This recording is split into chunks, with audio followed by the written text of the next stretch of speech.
Hey guys, Chris and Mike here, and welcome back to another indie review, literally a week late. We are going to be doing a dual review tonight. We're going to be doing this and the big two. Both should be up Saturday sometime because I'm not working, so it'll all go up. And then right away, as soon as I get the rest of the books that came out this Wednesday from the indies, we're going to be going again with the indie review on probably Saturday night, going into Sunday, and then the big two will be Sunday into Monday. Or, because our books have not come yet, because today is Friday, we might actually push the indie review Sunday going into Monday, and then Monday going into Tuesday will be the big two review, because there are a lot of books coming out that came out this past Wednesday, and a lot of annuals and a lot of reading, so we might need the extra day. But the good news is, the following episode, I have 3 books, and Mike actually only has 1 for the big two. And I don't even know if there's going to be an indie review. I have to check out what indie books are coming out. Alright. But until then, this video has what books from what week? The week of December 17, 2014. The physical books are all mine. I have 3. And there's 10 digital books. I thought you said 13. Well, 10 and 3. 13. 13, yeah. Good job. You can do that. I can. So, because this is already a week late, and we should already be going into the week of the 24th, we're going to be going through these pretty quickly. Same thing with the big 2 review, but I'll say it again on the big 2 And review. I forgot my reading glasses. Very nice. Alright. Archie Comics of Mega Man, issue number 44. And this is basically the last part to Legends of the Blue Bomber. And basically, in all Mega Man, he fights against these robots. He goes up against Hardman. And as always, it always ends up like the robots wanting Mega Man to kill them, and he doesn't want to do that. So he gets all these weapons, and he says that he's going to take them back to Dr. Light so they can be reprogrammed, because they're all Dr. Wily robots. Here's some artwork. Is Wily still... Actually, he turned evil again and took one of their robots. I believe it was, what was the name? Like they took one of Dr. Light's robots, and he made them one of his own with the IC chip. And then they go back to some memories that Sparkman did, and he said, you destroy my brother's Mega Man, I'm going to destroy you because of that. Sooner or later they come to their senses where Mega Man is trying to say, I don't want to harm you, use ninja stars, and he's just getting so emotional over this because of killing them. And, well, Dr. Wily used Dr. Light's robot of his own, and, and he can't get any frequency to get in contact with Dr. Light, and then this happens. And that's to be continued in the next one. So, yeah. So now things aren't looking good for our friends in the Mega Man comic book. So Dr. Wily, who knew? He was going to turn evil again. Who didn't see that coming? Well, they have to set up for the world... The World Unite, so... Or United. World Unite, I think Unite, yeah. And 2 Zenoscope book, Tales from Oz, issue number 5. And in this comic book, when we go to Tales of Oz, it talks about the old days where Glinda has a sorcerer's apprentice that she works with, and we get looks like Groot. Actually, that's not Groot. That's I know it's not Groot. Yeah. So here's some artwork, which is just amazingly drawn, and it's you have to do those heavy swallows when you talk. What heavy swallows? Sound like you choked.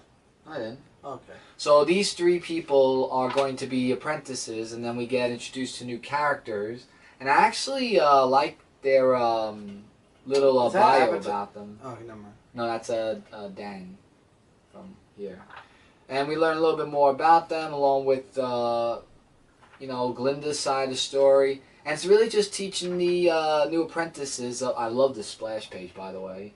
The new apprentices of how to use their powers against any evil that comes their way. Oh my God! This from the second Wizard of Oz movie. Yes. Yeah. He's been in some of the comics lately as brief appearances. So then they have to go through this maze to find their way out there, and whoever gets there first, it's like a labyrinth maze. And lots of other stuff happen. I don't want to give too much away because I want you guys to definitely read the book, but someone goes missing in the end. And if you want to know who's going missing in the end, you'll definitely have to read the book and find out for yourselves. High recommendation that you get any Xenoscope book that we review because they're really awesome. Alright. With Cinderella, Age of Darkness, issue number 2 of 5. And Cinderella, oh boy, that's Cindy, let me tell you. She... 2 of 3. 2 of 3? Oh, I'm sorry, I thought it was 2 of 5. So it starts off where Cinderella... Well, actually, it starts off with Hades going up against these demonic monsters. And it's the whole book is really Cindy going up against Dracula, who was in the Helsing book, and they actually referred to, like, why is he still alive, and because he blew up the house. It wasn't Helsing who did it, or Liesel, however you say her name. Leslie? Leslie, yeah. So, it starts off as a talk between them, and then they start fighting each other, and it looks like that Hades killed Leslie, but you find out it really wasn't her. It was just a thingamajig. I want to get something that's not... I would hope he wouldn't kill his girlfriend. No. I'm trying to get a page that, is this right here. And Hades actually tries to take a punch at the Dark Queen who makes an appearance, and, well, the Dark Queen has the upper hand. I'm like, damn it. I want someone to get that Dark Queen and just... I hate her character, you can tell. Well, we'll see it at the end of Realm War. Oh, yeah. Oh, I hope she gets it good. So then we get more into Cinderella getting a message from someone. And, well, let's just say that there's a certain somebody that is going to be invited to the invitation as well. And that'll be to be concluded in the next issue. So I really enjoyed this issue. I mean, badass. But no one could be badass as Robin Hood.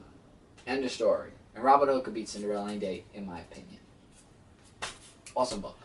Okay, honorable mention time before we get into any of the digital books. Honorable mention goes out to Peanuts, issue number 24.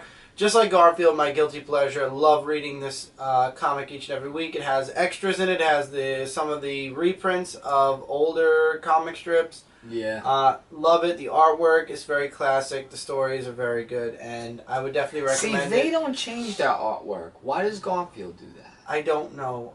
They could definitely take a lesson. Also, back advertisement really quickly. For those of you Minecraft fans, apparently they have a book set. Like, all 4 books are now collected in one big, gigantic collector's case now. That is really awesome.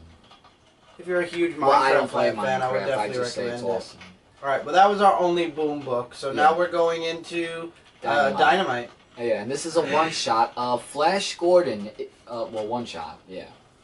And holiday special. It's a holiday special. It's a holiday special. Basically, it's Flash and his friends celebrating the holidays. 'Tis the season of Christmas. They all gather around each other, and we learn a little bit of a story of the Maccabees. See, that's why I really wish I had my glasses. Yeah, the Maccabees. And we learn a little bit about them, and it's Aren't you glad I work in a Jewish private school? Yeah, because it really talks about this little boy meeting this monster, and it's during the Hanukkah season. And, like he's saying, I like monsters, because he traded his face, this guy, for a pig, I guess. From what I heard. Empty old host, and they got the whole song, they got the whole thing. Oh, yeah, wow. They got the story too, yeah. I was actually really interested when I read this, and I love the artwork. And then there's the people that come in saying, the foul demon in our town, we have to take him out. And the boy was actually his best friend, Samuel, or Samuel, however they say in the Jewish term, So, and then there's that. Then the next story talks about these 2 girls that celebrate New Year's, because basically afterwards now it's all relating to New Year's, getting together, and going on this really intense adventure during the New Year's. And that's a story after the first New Year. And then after that, they all say Merry Christmas, Happy New Year, and Happy Holidays from the Flash Gordon comics. It's a 48-page holiday spectacular. You definitely can read it for yourselves. So anybody who celebrates those holidays, then that's definitely the book for you. Even though it's over already. Continuing along, we've got Justice Inc. The Shadow, Doc Savage, and the Avenger. How did that go this time, Mike? Because the last time, I believe one of them was flying off of a building. I think the Avenger it was. I'm not sure. It was flying out. And it's up to the Shadow and, I don't know, Or was that the Avenger? No, that's the Avenger. Doc Savage was the one that fell out because the Avenger is the one that could take shape and form. So the Shadow is telling the Avenger that the Avenger, that he has to take like a form of somebody to get into some place. So he takes in somebody, gets transformed, and he could sound like the person too, which is like Mystique from the X-Men. But it's more differently because he has to keep his face and everything together because it can peel and all that stuff. So the Shadow just being himself, you know, going on his adventures, and his wife, Margaret or Margot. Margot, that's her name. I keep forgetting his wife's name. Was involved in this whole thing, and she actually was, you know, part of his sidekick to help him out with these missions. So then afterwards, the Avenger finds the guy who he wanted to find to bring to justice. But now in the next story, it's gonna be, I believe, a story of the Avenger. Yeah, Night of the Avenger. So I'm really looking forward to seeing the origin story of the Avenger, because after seeing this book, I really would like to know his backstory, as well as, because I know the Shadow, and I don't think I know Doc Savage, but the Avenger's good. Okay, next one is the Lone Ranger Vindicated, issue number 2. And in this... Vindicated. Vindicated? Oh, sorry. You need your glasses. Yeah, I know. I'm aware of it. So in this story, we get a memorial in the beginning, and then the Lone Ranger actually, and this Indian... Tonto! They go on this mission to find this cabin. It was an abandoned cabin where they meet up with this woman who they saved from the whole thing. I love the artwork. The artwork was really amazing and very classically drawn too. So both Tonto and the Lone Ranger saved this woman, and I keep forgetting her name. Oh God, what was it? Why do I keep forgetting these names? Well, anyway, they really get close together in this book. Like, you don't really, like, you could see it, even though the Lone Ranger is not into, like, how to be with someone because of the whole relationship thingamajig. And I thought some of the parts were really funny. Even Tonto made an opinion about that, too. So, after that happened, there were just lots of things going on in the Wild West and everything, because this is where all this is taking place. Or in the town. But there's somebody who thinks that could one-up the Lone Ranger. And if you want to know who that person is, then you'll definitely have to read the book. I really enjoyed this book. It was really amazing, and I highly recommend you guys check out The Lone Ranger for those of you Lone Ranger fans who have been reading the book. But this guy looks like he means business, so somebody's got competition. Alright, we're going to jump into Dark Horse. You had it out of order. I don't know how that happened, but we got Fire and Stone Predator issue number 3. That's all you put in, but okay. Okay, it was out of order. Made a mistake somewhere. Starts off with a flashback with Galago and the salvage crew. This harkens back way before even Alien vs. Predator, before Prometheus. And Galago and the others are, like I said, salvaging. He hears about this loot, you know, and the ship's about to explode. Mind you, this was the first book I read because I love Fire and Stone. It's an amazing series. Anyway, that's why I'm kind of a little blank on it, because I read it about a week already ago. It turns out that there was no loot, but there were survivors that were trapped in the captain's quarters. So he kind of turns it around. Instead of looking like this selfish guy who was actually going in to get more money, he made it look like he was this big hero, and he saved these people. And the captain's happy, you know. Oh, what was her name? Alicia? Was that her name?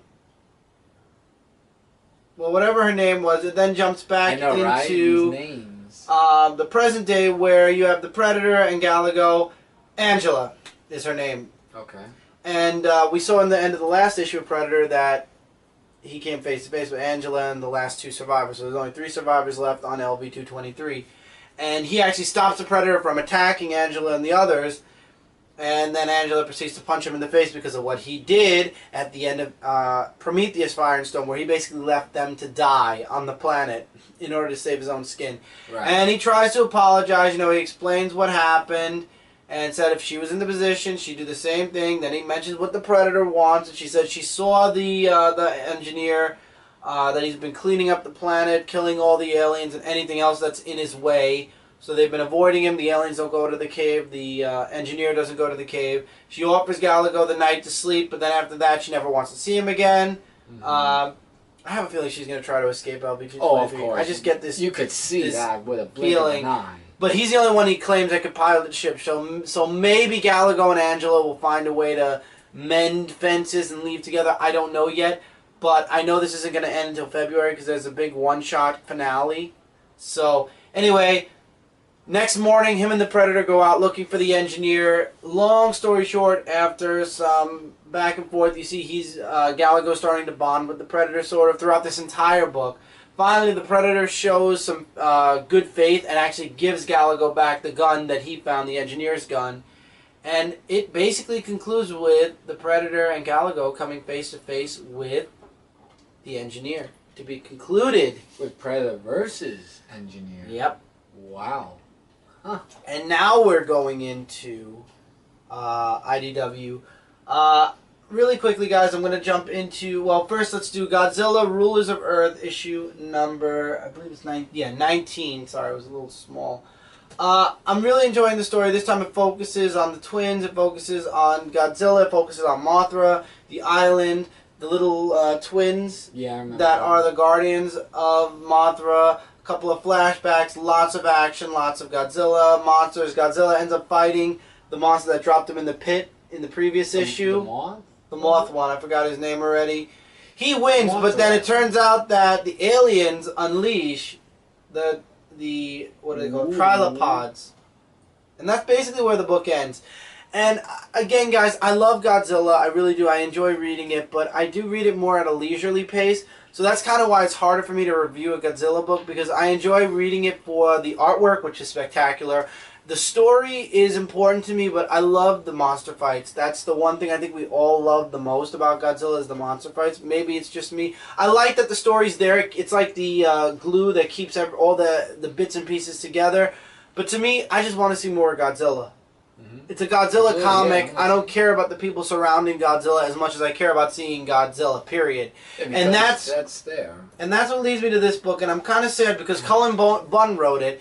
Godzilla Cataclysm Part 5 of 5. This is the final issue. The grandfather, it's basically everything comes full circle. Godzilla sort of, what the grandfather did to Godzilla, in the end, it kind of, he gets what he feels he deserves. Mothra comes in, Godzilla comes in, it's a big, huge monster fight, and then they walk off the end. I kind of, again, I was not feeling the whole Cataclysm. I didn't like it. I mean, as much as I tried, this story focused a lot more on the people and a lot less on Godzilla. Godzilla was the heart and soul of it, but it mainly focused around these two grandchildren and their grandfather. And I feel like, the movie came out this year, and unfortunately the movie didn't focus on Godzilla, and I feel like the books, other than Rulers of Earth, which actually, thank God, has Godzilla, the book itself reflects the movie. It focuses a lot on the people, and Godzilla's over there doing whatever, and I don't like that. I want the focus to be on Godzilla. Absolutely, because that's the title, Godzilla. It's Godzilla. Alright, let me see where we're at time-wise. I want to make sure I'm not going... Oh, we got time. Yeah. Okay, Transformers Drift Empire of Stone, issue number 2. We find out what Empire of Stone is. Apparently, Drift is now on this planet with Ratchet, and this Decepticon still believes Drift is, I forget his name,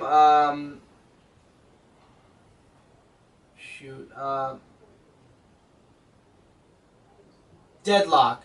And Drift is trying to explain to this Decepticon, I can't remember his name. Anyway, he believes, he's trying to tell this Decepticon that the war is over, it's done. The Decepticons kind of lost, and there's peace in the galaxy. And he doesn't believe him, and he still wants to fight to be ruler of that galaxy.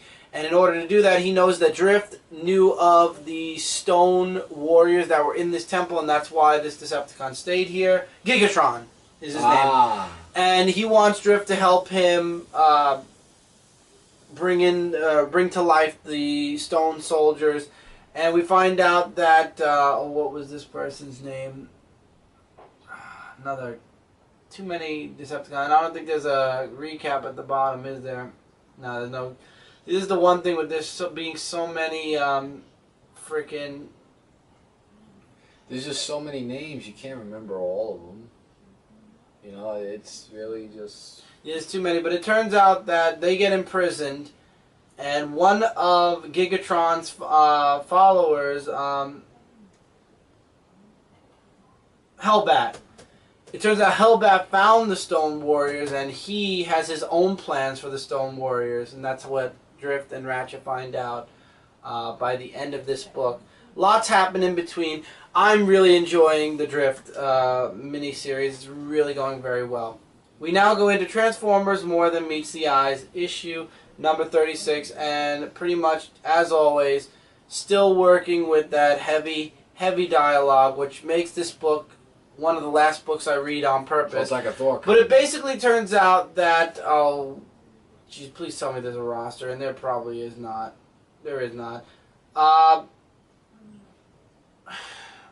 If I can remember his name, the Autobots travel back in time because they're trying to stop Brainstorm from killing Orion Pax or something like that. I don't remember really, because I read this book a week ago myself. And Hot Rod goes back in time, and a few of the other Autobots. Lots of action happens in between. It was a crazy book. Again, very heavy on the dialogue. Something happens in the end, though, that kind of leaves a mark on the past. And now we're still continuing. See, this is what I'm talking about. We're still in the Lost Light where things are still messing up time-wise. It's like 4 million years ago as Cybertron, this is next issue. Tether is on the brink of all-out war. A group of Autobots decided it was time to take matters into their own hands. Everyone concerned who subsequently agreed that this was a very, very bad move. So they're still time traveling, and it's a little crazy right now. I don't know. When it comes to More Than Meets the Eyes, I'm kind of a little bit. When it comes to this series at this point, it's weird because when both More Than Meets the Eyes and Robots in Disguise came out, I was polar opposites. I loved More Than Meets the Eyes, and I hated Robots in Disguise because I didn't like Bumblebee's focal story. And now it's kind of like I feel like More Than Meets the Eyes is out there, and if you miss an issue or if you have to skim a book, like I did have to skim a book a couple of months back, you are completely lost in this book now. Except for the little recap you get at the beginning. So, I don't know, I might wait till More Than Meets the Eyes kind of gets into the next story arc at this point. Because I feel like, you know, as I'm reading it, I'm screwing myself up with the story. And I really don't feel like I'm reviewing it as well as I should be. So, depending on how the next issue goes for me, will depend on whether I'm going to take More Than Meets the Eyes out for a little while. Just to wait for the story to go into its next story, and then the title to go into its next story, and then I'll continue it from there. We have one more book left and 4 minutes to go. So, Mike, Ragnarok issue number 3. How was it? Yeah, this book was really interesting. It focuses on I don't know if this robot is a man or a woman. I have like completely no idea, but I think it's the woman that we saw from the last issue, and she's going on this journey feeling like all these guilts and everything.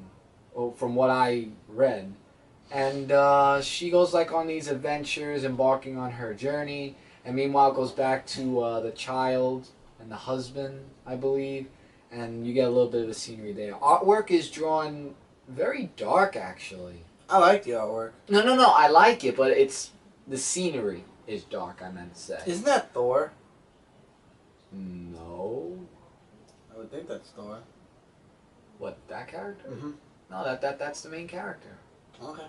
Yeah, so then we get into this thing where like I can't really remember because there was just so much that was added to it. Like I really like the issue though, like don't get me wrong, and it's like just like her going on this journey and just I think you're right. I think it is Thor's hammer, isn't it? Mm-hmm. What's that hammer called? Mjolnir. The Mjolnir, yeah. I think the Mjolnir.